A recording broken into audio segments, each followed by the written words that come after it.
এই যে চলে আসছি, এতদিন খাইলাম দাঁত আপার বাসায়, এখন আমাদের বাসায় চলে আসছি গাইস। এই যে আমাদের বাসায় রান্না হচ্ছে, আজকে হচ্ছে রান্না করতেছি আমরা সবাই মিলে, চলে আসছি আপারা সবাই মিলে। হচ্ছে এই যে আমাদের হচ্ছে হাঁস, কারণ গ্রামে আসছি হাঁস না খাইলে হয়, গরু মাংস খাইলাম এই জন্য এখন সবাই মিলে চলে আসছি। এই যে হাঁস হচ্ছে রান্না, তো এত কিছু আমি তো করতে পারি না, আমাকে হচ্ছে সহযোগিতা করছে, আর আপনাদেরকে আমি বলতেছি আমি রান্না করতেছি। এই যে মাটির হাঁড়িতে রান্না হচ্ছে, এই যে বড় পাতি ভাতে সবাই মিলে তো অনেক মেহমান টেহমান। এই যে হচ্ছে ডিম দিয়ে হবে, আরও অনেক কিছু আছে গাইস। তো হচ্ছে এই যে হাঁস রান্না হচ্ছে এখানে।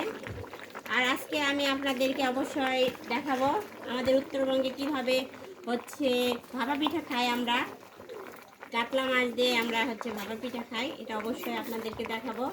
অবশ্যই হচ্ছে আপনাদের সবার দাওয়াত থাকবে, হচ্ছে আপুর বাসায় ভাপা পিঠার দাওয়াত। আর হচ্ছে অবশ্যই আপনারা লাইক কমেন্ট শেয়ার করে হচ্ছে আমাকে সাপোর্ট করবেন। ভালো থাকবেন, আল্লাহ হাফেজ।